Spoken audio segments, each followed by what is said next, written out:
Good afternoon, everyone. Thanks for joining us today.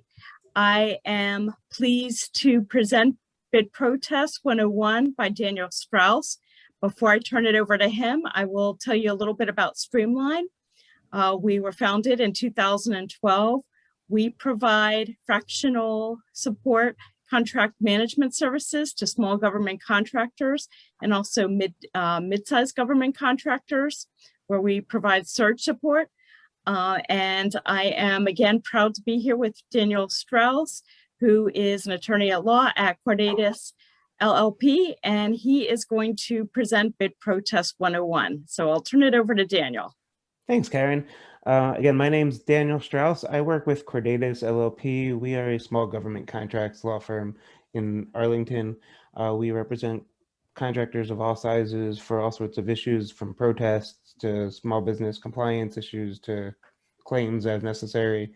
And I want to thank Karen for having us here today and Streamline for having us here today to talk about bid protests. I find that clients often run into these issues where they have a procurement that they've lost, but because the bid protest timeline is so fast that they wind up having to process a lot of information really quickly. And so hopefully what this can do is kind of have in the back of your mind all of the things that I think clients and companies should think through as they're debating whether to protest or what to do if they were to lose a procurement. I also just want to take a second and thank Sandhya Tanuha for helping me prepare this and for taking a couple of minutes to go through it for me and edit it and make sure that all of my bullet points were right and all of my fonts were correct. So thank you to her, and we'll get started. What's a bid protest? A bid protest is generally a challenge to an agency's action, generally related to an award decision, or it could be a pre-award decision related to the terms of the solicitation.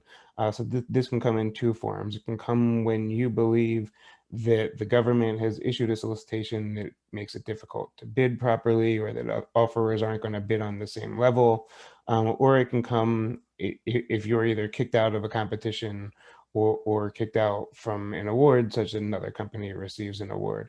There are also theoretically protests that could come in between. Say if you were to learn that you were kicked out of the competitive range and weren't included in discussions, which would technically qualify as a pre-award protest because it was before award.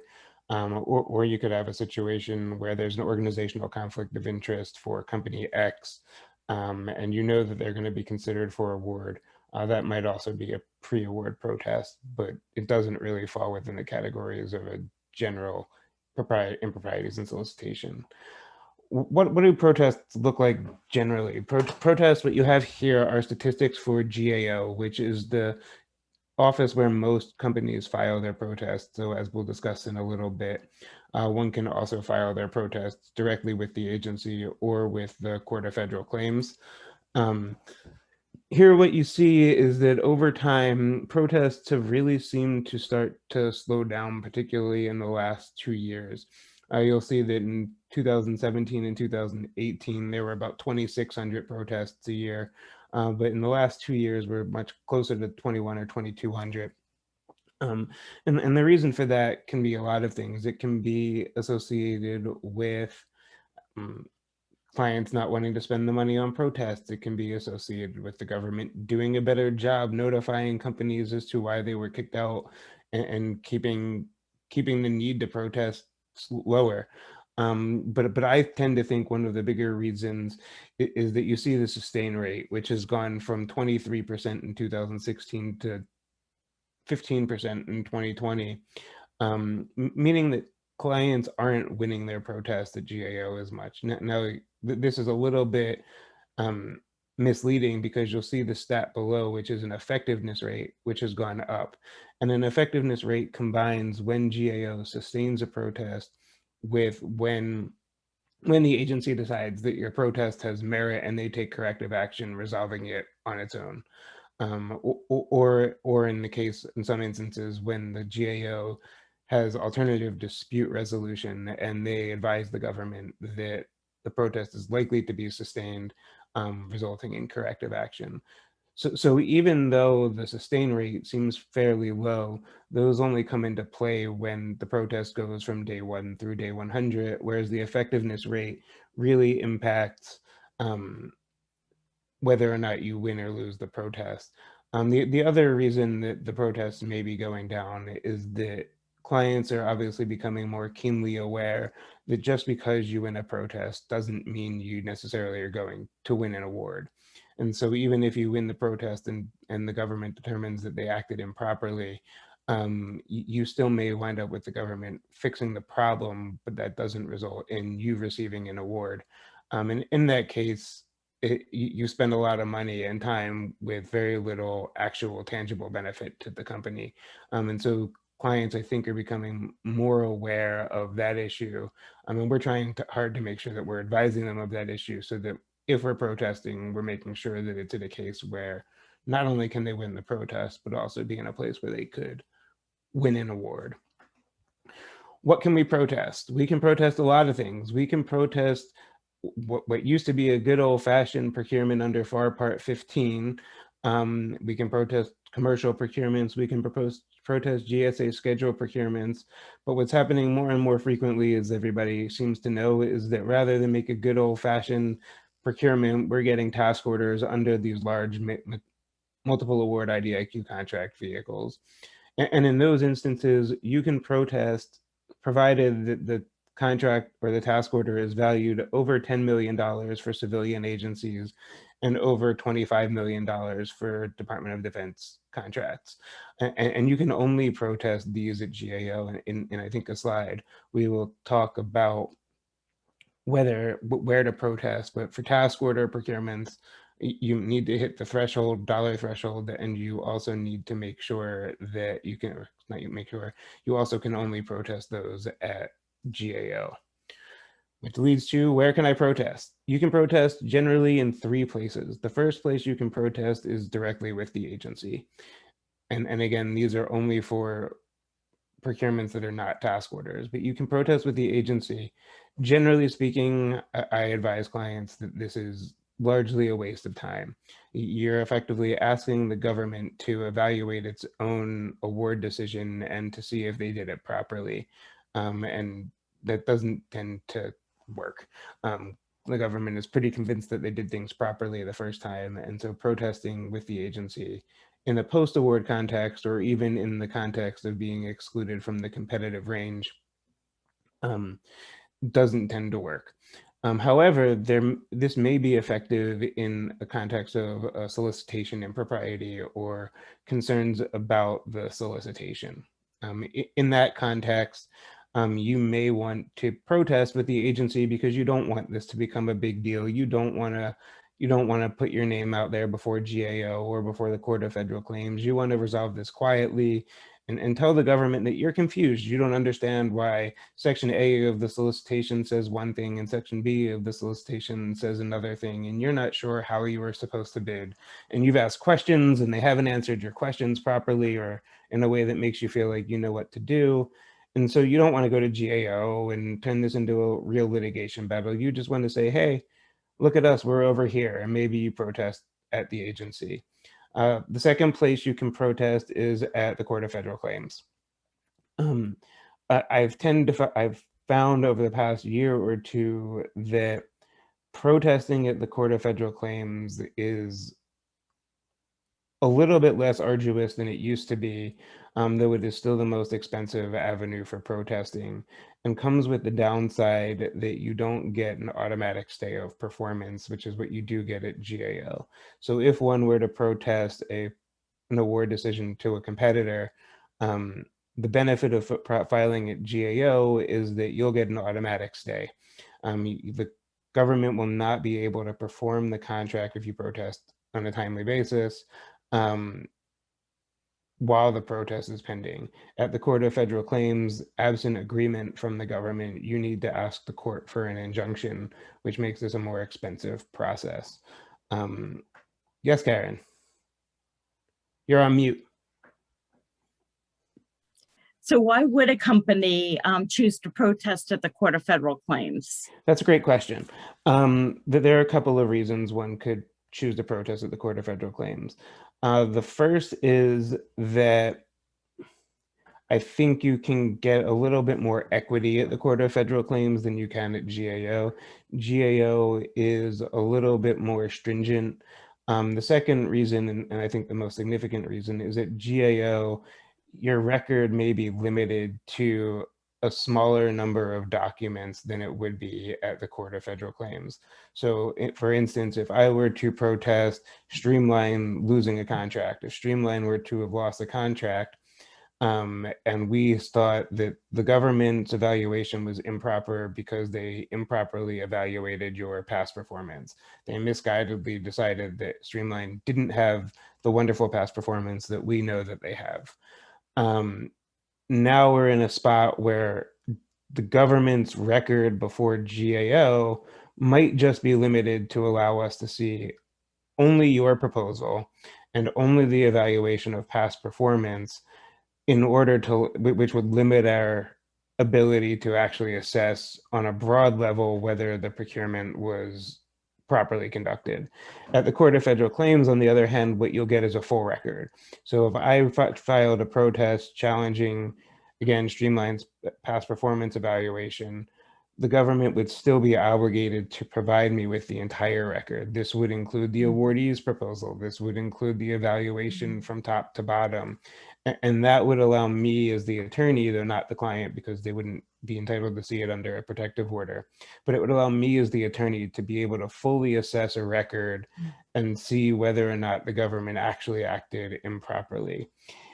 All things being equal, if, for example, I knew I could protest the awardee in technical factors A, B, and C, and I knew I could protest everything related to Streamline, such that I felt like I would get a full record at GAO, I would much prefer to go to GAO. I think that it's faster, it's cheaper, it's a little bit more predictable. But if you're not going to be able to get a full record, it may be worth going to the court for the benefit of getting a fuller record.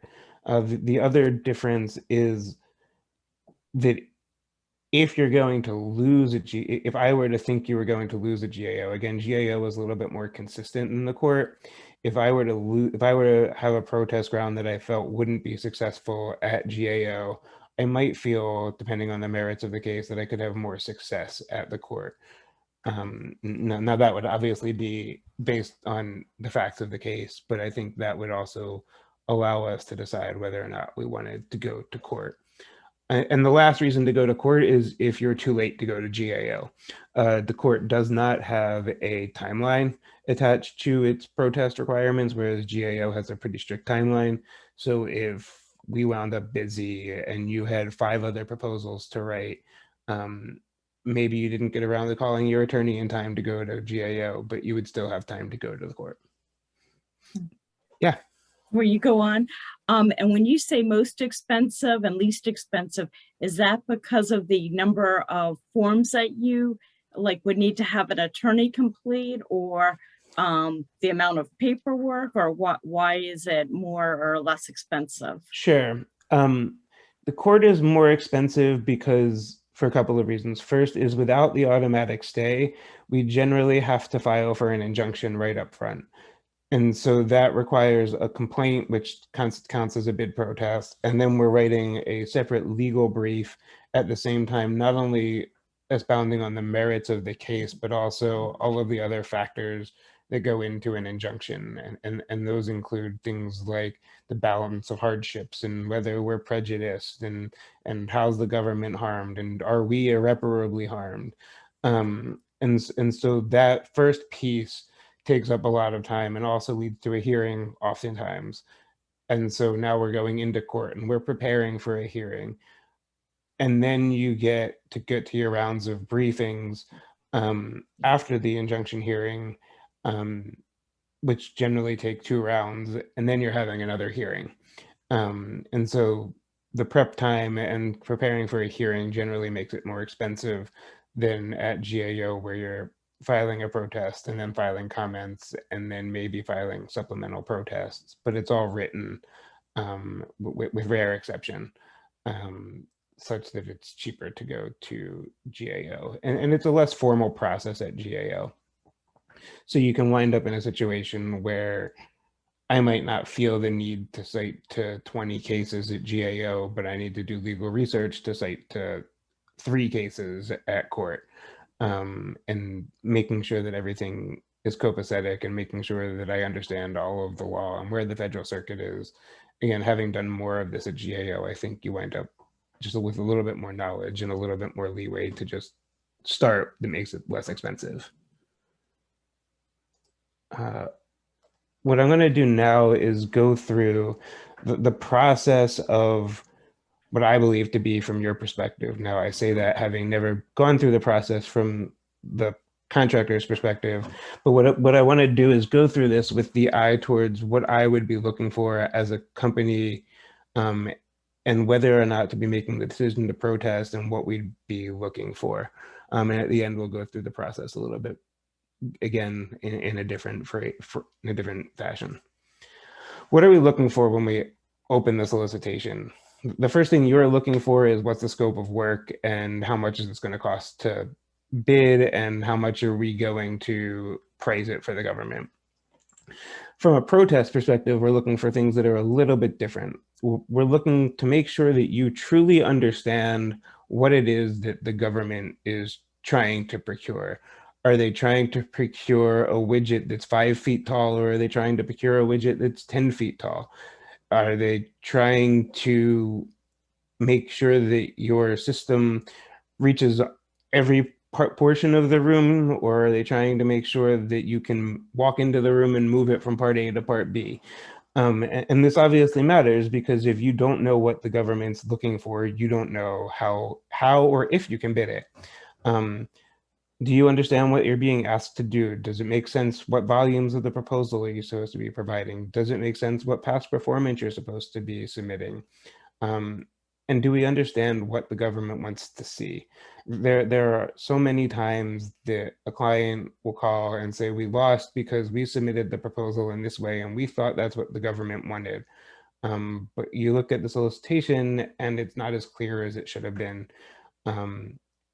And so we need to make sure from a protest perspective and from a winning perspective that we understand what the government's looking for, and that if there's any confusion or ambiguity in the solicitation, that we get that clarified upfront, not only so you don't waste your time going through a proposal that the government might be looking for something entirely different, but to the extent that it doesn't get clarified, that we can protest. And again, these are the kind of situations you might not want to go formally to the GAO or certainly to the court, but you might want to go to the agency with a protest. If they don't answer your questions properly and they don't respond to your emails about what you're confused about, well, now we need to take it a step further, and we maybe just need it for an attorney to look at it on the government side and say, guys, where's the confusion?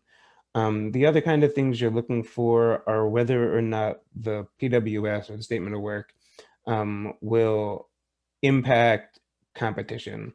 Have they written the statement of work, or the PWS, in a manner that prevents your company from bidding even though you believe your company could bid? Have, for example, they required, I'm making up an example, but have they required a car that can go 75 miles per hour when only one company makes a car that can go 75 miles per hour?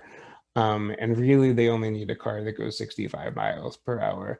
They've necessarily restricted competition. And that might be okay if they actually need the car that goes 75 miles per hour and only one company makes it, then that's fine. But if they really don't, and they're doing it solely because they want that company to win, now we have a protest ground. What else are we looking for when we do this? We're looking to make sure that the evaluation criteria are clear. We want to understand how they're going to evaluate you. We want to make sure that you're not disfavored or favored. We want to make sure that the government hasn't bundled 5 things into one procurement because you can only provide 2 of them. We want to make sure that everything is there in a way that makes competition fair. And the last thing we want to do is we want to understand how price is going to be evaluated. Are they doing it on a firm fixed price basis? Are they doing it on an LPTA basis? Whereas now obviously, not obviously, now the Department of Defense and the FAR Council have each crafted rules that limit when lowest price technically acceptable proposals can be submitted and evaluated. Is this one of those times that it could be evaluated or not? We want to make sure that you as the company are not being forced to diminish the value of your product unnecessarily or your services unnecessarily if we don't need to. So maybe we're looking now more so than ever at whether or not an LPTA procurement is proper. Now we've decided that there's still problems with the solicitation. So what are we doing? If we ask our questions to the government, they don't respond appropriately, we want to file a pre-award protest. And again, we can file that at the agency to keep our profile down. The purpose is really to ensure that a solicitation gives all offerors, including you, an opportunity to compete for the award in a fair manner and on a common basis with all other offerors. And we want to make sure that that means everybody understands, including you, understands the terms of the solicitation, that if there's a conflict, we can get that rectified, that if one portion of the solicitation says you need to be able to do this from 10 feet away and another part says you need to do it from 5 feet away, we need to know which it is.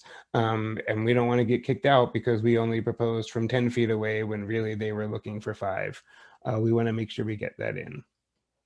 What are the protest issues? We've already talked about a lot of this already. Is it terms that unduly restrict competition, terms that are ambiguous, terms that don't really set forth the agency's requirements, evaluation schemes like LPTA that will really just drive a race to the bottom, and a general lack of clarity that prevents you from bidding properly. Here, and you can look through this later, are a couple of examples of pre-award protests. One in which is the USA Jet Airlines case, where a requirement was, an offeror was required to have a certain certification at proposal submission, and GAO concluded that that was improper and unduly restricted competition because an entity could get that same certification at the time of the award at no prejudice to the government. Karen, did you have a question? Nope. All right. The other case we have here is BMAR Associates. And in that case, we had a fixed price solicitation, but that fixed price solicitation put a whole bunch of risk on the contractor because the contractors didn't have a limitation of the work that could be ordered. And so what we wound up with was a situation where the government was asking for a fixed price of X number of dollars, but contractors couldn't possibly reasonably bid that because they had no idea how much work they were going to be asked to do. And so GAO sustained that protest because it placed an undue burden on offerors because they wouldn't be able to bid on a common basis. Here are some more examples of pre-award protests, but I think in the interest of time, we will just keep going, and this will be on the website and we can always send you the presentation. We've gotten through the pre-award protest stage and we're fortunate enough, maybe, to get to discussions. The question now becomes, where do we go with discussions and how does that impact the potential protest process? Bad news first. What if we're removed from the competitive range? The first thing we want to do when we're removed from the competitive range is ask for a debriefing. I put this in top and in bold because it is critical to the protest process. GAO has rules in place, so excuse me, the FAR has rules in place that require debriefings in certain instances, including FAR Part 15 and Part 16 procurements. If you are removed from the competitive range, you ask for that debriefing within 3 days of your removal. The government has the ability to elect to provide that debriefing for you either at that time or after award. And that's their right, and they can do it either way. What they can also do is ask you whether you want the debriefing before award or immediately, or excuse me, before now, immediately, or after award.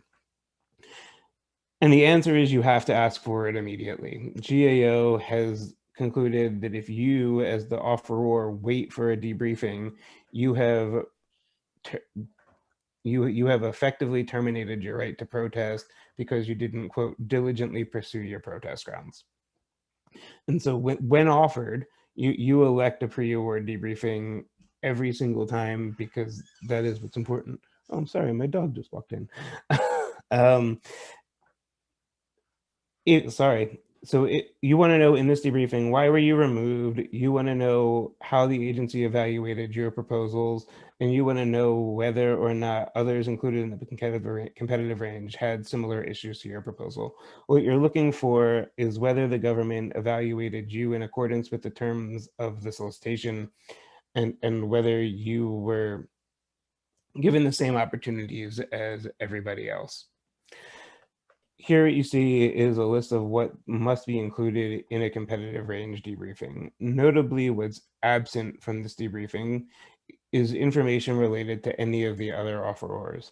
The downside to having to elect a debriefing prior to award is you don't get information about other entities. You will find out what was evaluated about your proposal, what was good, what was bad, why they kicked you out. But the information you get is largely absent when it comes to other offerors. And this is obviously why companies choose to elect a post-award debriefing.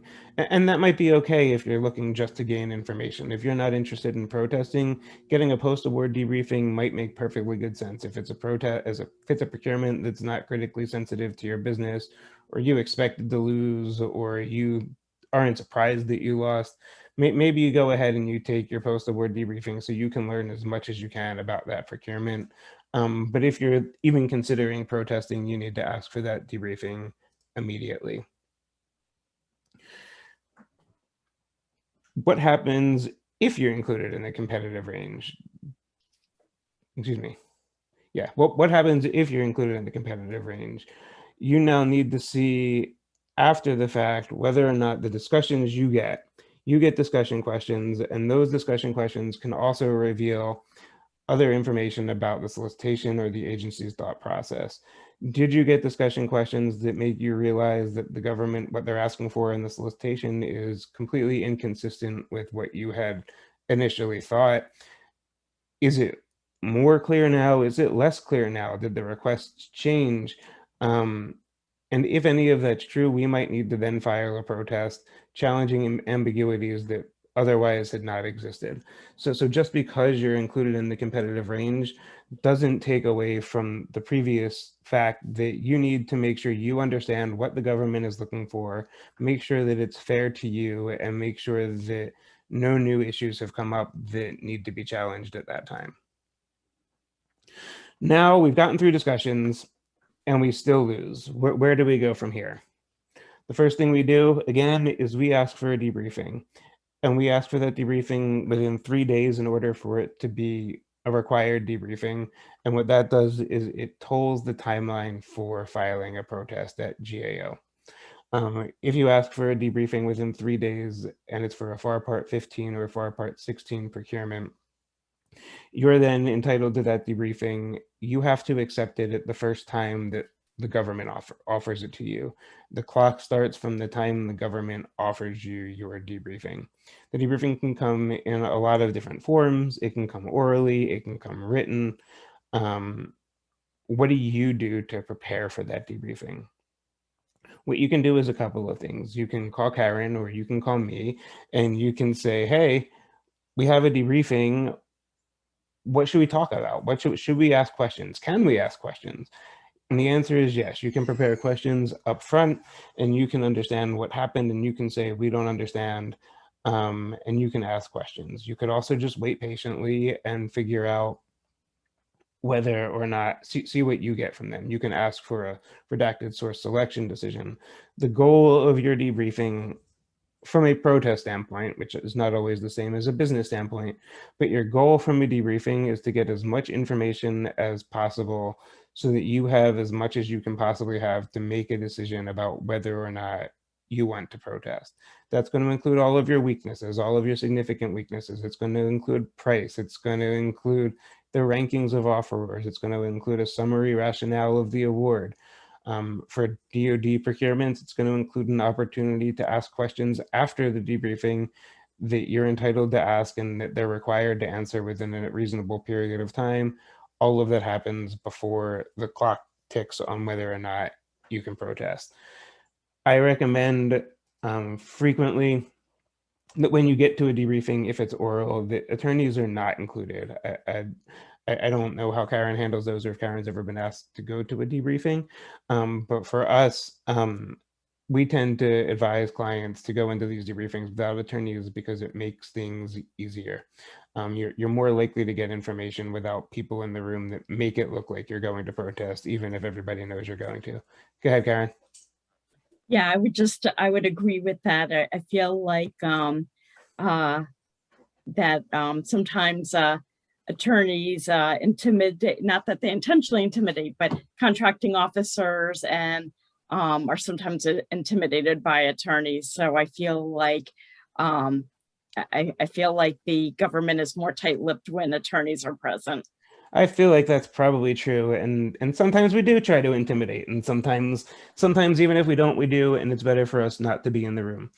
Remembering that, we'll talk about it a little bit later, but remembering the purpose of your initial protest post-award is not to win the protest. The purpose of your initial protest is to get our foot in the door so that we as the attorneys can get more information. And this goes to Karen's point earlier between the difference between a GAO protest and a court protest, which is at GAO, I'm trying to make as many protest grounds as I possibly can in as broad a way as I can, because that's the only chance I'm going to get to convince the government they need to give me as many documents as possible. At court, I might be able to be a little bit more narrow because I know I'm still going to get the full record. But with GAO, I want to know as much as I can. I want to know as much as I can about my proposal. I want to know as much as I can about the awardee's proposal. And if I'm really lucky, I want to know as much as I can about any other offeror's proposal, because I want to make sure I know as much as I can. This is our only chance to get that information. I think we've already talked about most of this. The one thing on this slide that I want to highlight is that for GSA schedule procurement, you are not entitled to a debriefing. You are entitled to what's called the brief explanation. However, the timeline for a protest starts at the day you learn of any information subject to award, and the timeline for an automatic stay at GAO would only be 10 days from the date of award. So if you get your brief explanation 7 days after the award, you still need to protest within 3 days of that, or you're going to lose your ability to get an automatic stay. Actually, I'm going to go back for a quick second because there's one other point on this slide, which is at your debriefing, have somebody there just to take notes.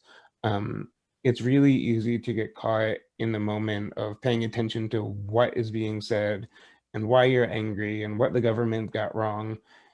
And you want to be there so that somebody is not paying attention to all of those things and paying attention to all of the questions you want to ask, but you want to make sure that they're there just to be the recorder. I find that it's really helpful after the fact so that nobody has to be guessing and nobody has to be comparing their notes from when they were asking questions to somebody else's notes when they were thinking through a question, but somebody's there just to take notes. I recommend that for all of my clients.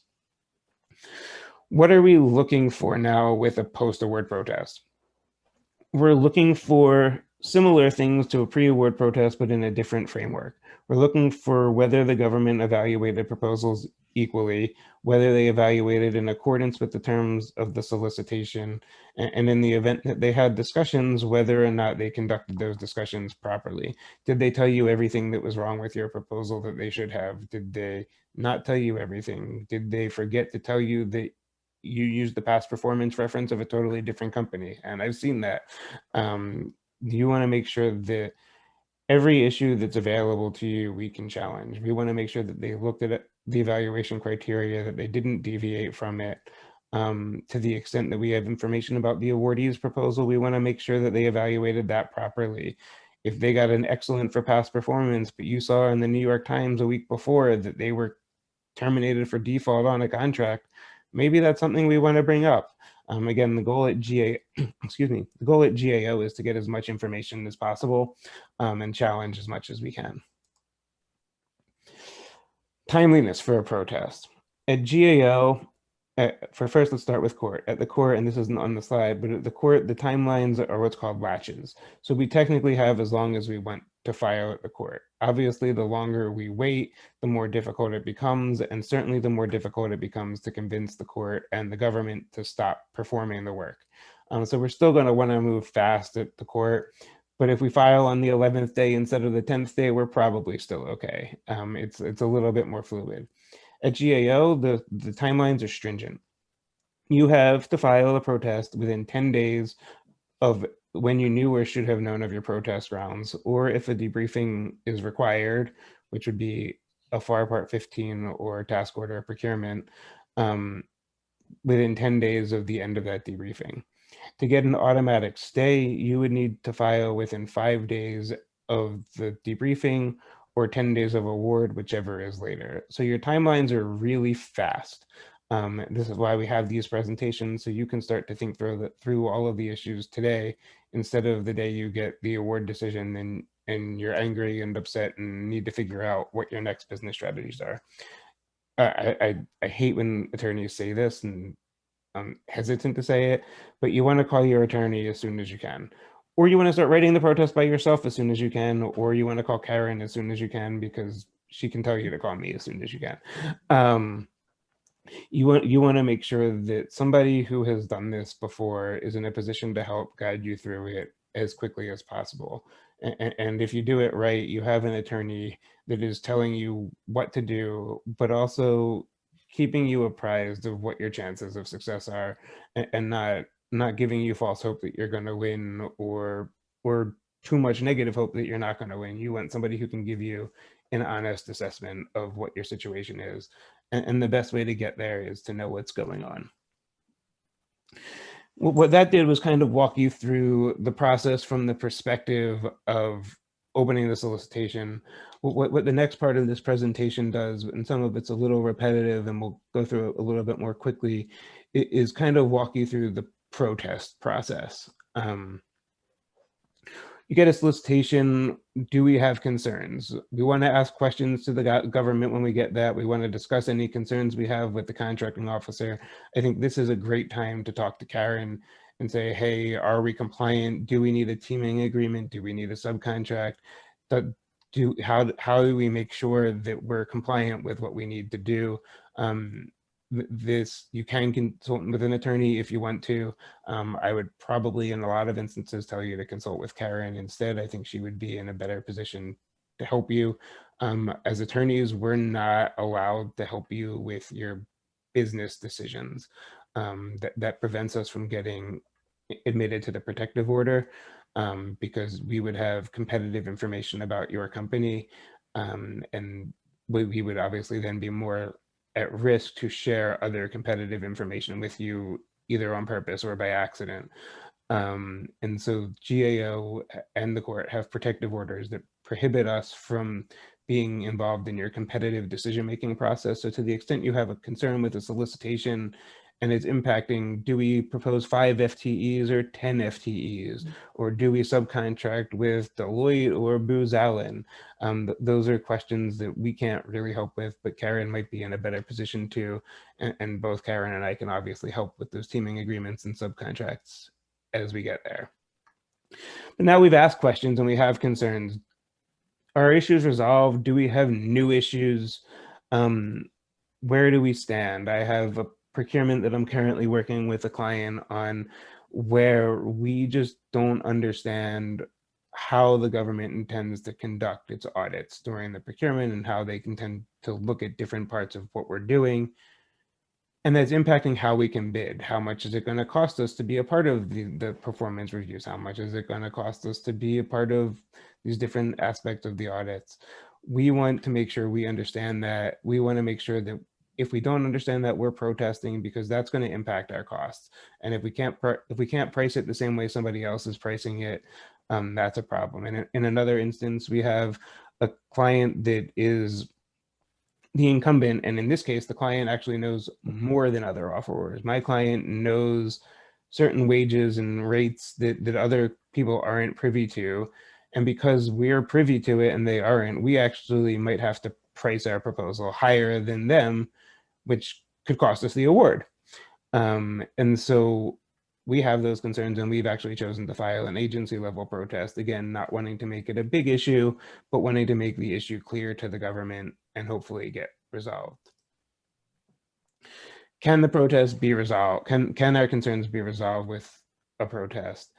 Are we really prejudiced by the way the solicitation is written, such that it's really geared to a competitor? Do the terms of the solicitation stop us from submitting a proposal competitively? Can we not bid? Do we all sit in a room for 5 days and not have any idea what we're supposed to do? Well, maybe this is a time that we want to really file a protest. Now we decide we want to protest. What do?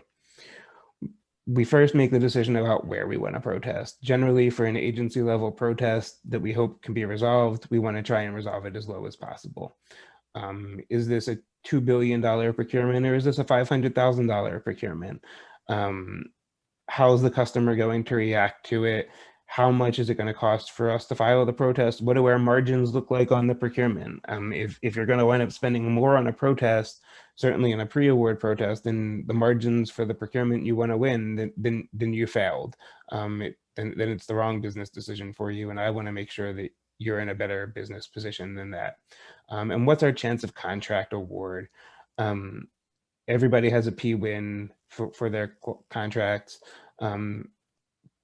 I don't know what your threshold would be for a P-win as to whether or not you would want to consider protesting or not, but that's obviously something you want to consider.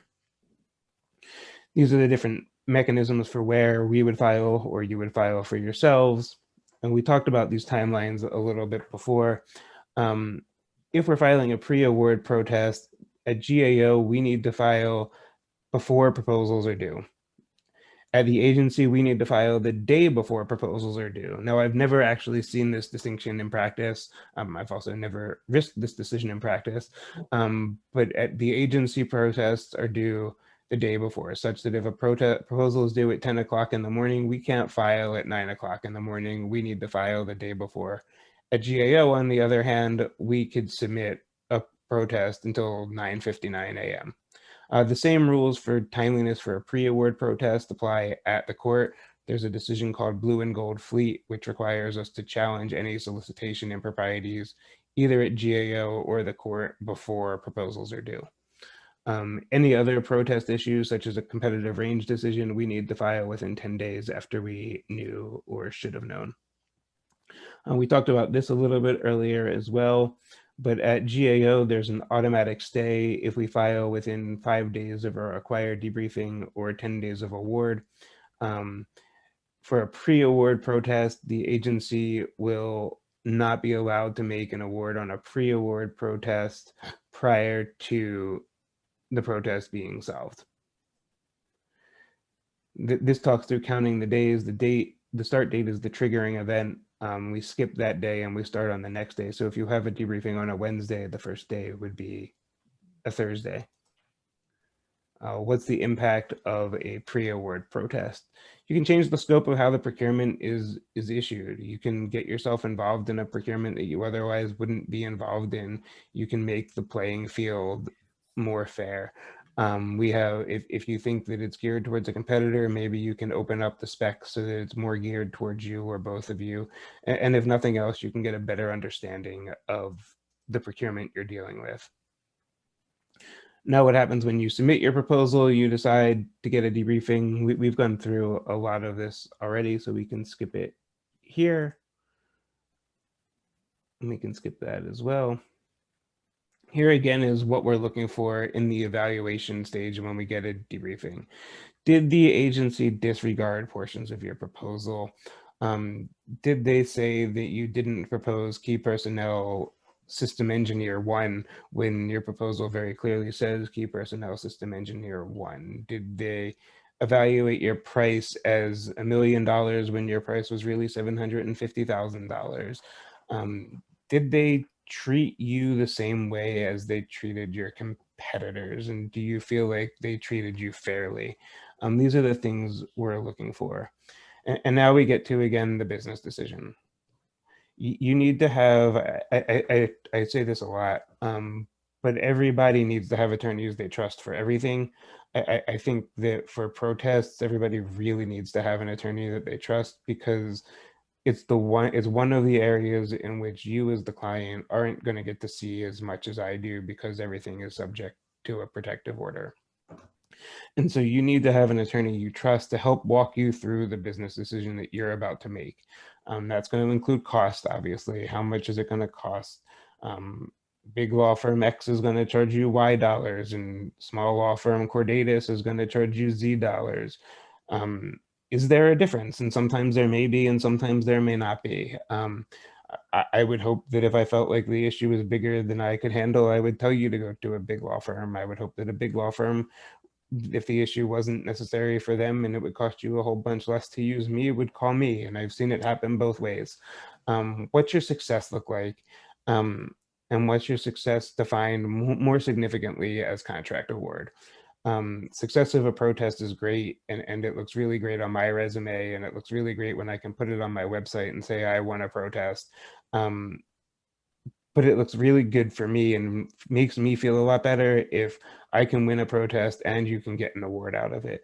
If we're going to protest and your price is still going to be 10% higher and your technical evaluation is still just going to match somebody else's technical evaluation, sure, we might win the protest and maybe we'll get a different best value decision, but you're probably not going to win an award. So you've spent dollars and time and energy and time away from other issues for a protest that, while on its face is successful, isn't going to get you an ultimate end result. And so we want to make sure that we're not just focused on the protest decision, but also on your end result. And sometimes that end result includes your relationship with the customer.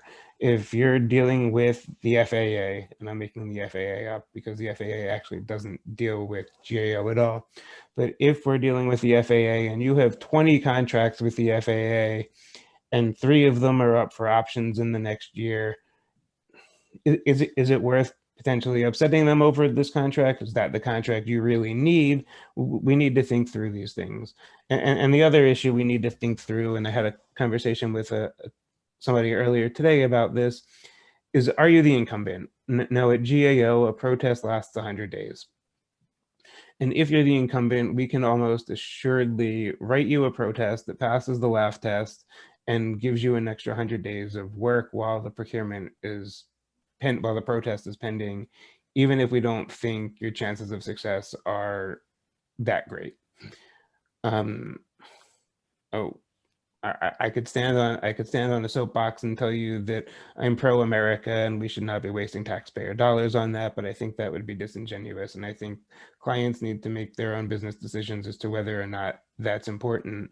The person I was speaking with earlier today suggested that incumbents not have that advantage and that they have to pay back all of the costs of profits if they were to lose a protest. I tend to disagree. I think that there is a fine line between, sure, there are times when clients protest that seem fairly frivolous, but in a lot of cases, I think the line is closer than that.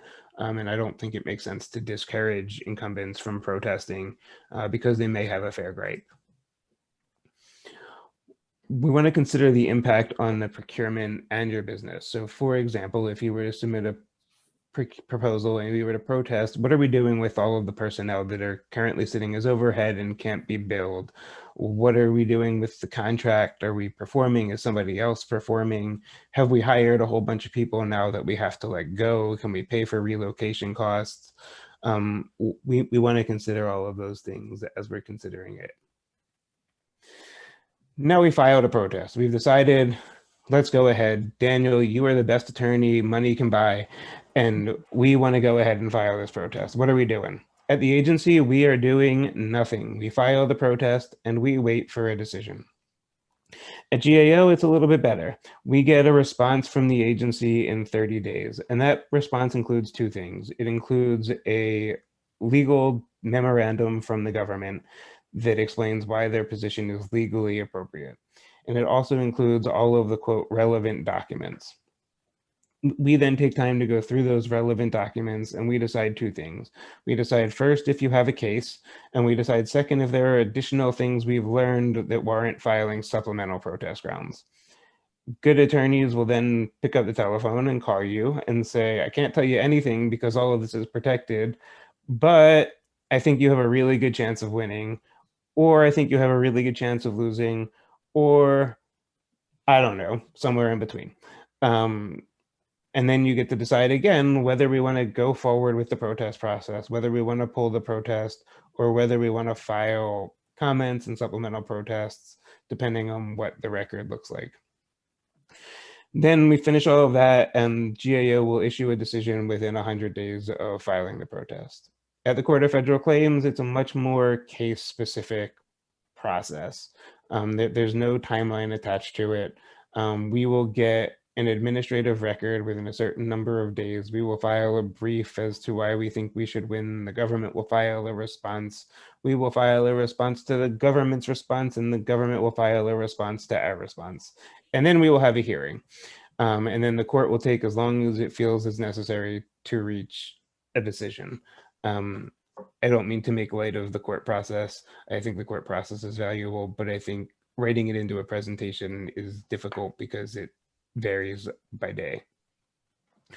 Last point here. We've gone through a whole bunch of stuff about protests and what happens when you lose and what happens when you're wronged, but you can win.